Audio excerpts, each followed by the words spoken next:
This is the Urban Spotlight Podcast. The Urban Spotlight Podcast.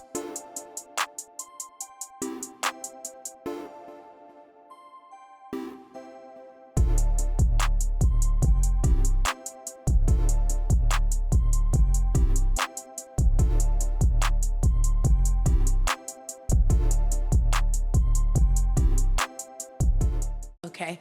Hi, Haviah. I don't know if you can see me, girl, but I'm going to stand for you. Please, because I'm not sure. There. You get all the applause and praise from me, young lady. Thank you. I am so proud of you. From another sister to another sister. I represent Fever TV with Bell Media. Dope. Thank you so much for gracing the stage. I watched that performance, girl. You killed it. Okay? Thank you. One of the songs you wrote about a year ago called 13, one of my favorite tracks that you have ever composed. I think that you're such a dope lyricist and you do such a great job at depicting the Black experience from a conscience level. What sort of advice, especially being the first woman to get this award, congratulations again. Thank you. What sort of advice do you have for us Black women in the industry or those trying to get up there? What kind of advice could you give them?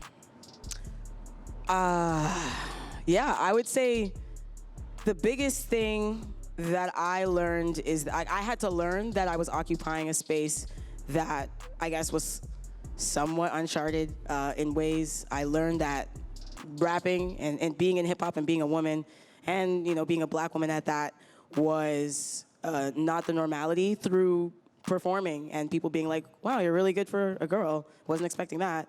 And it was like a blessing and a curse for me because it was like I could astound people because they expected so much less. But at the same time, I recognized that changing the narrative of those lowered expectations was a part of my journey and a part of what I represent. And I would say to other women like me who are trying to carve their own path or knock down these doors is to surround themselves with people who don't upkeep that negative rhetoric or to put them in a box where they themselves internally feel like they can't occupy that space because society will continue to remind you that you're not the chosen prototype for those spaces. So you just need to surround yourself and remind yourself constantly. I remind myself constantly and have a great team that reminds me constantly that there is no barrier despite what society says. So.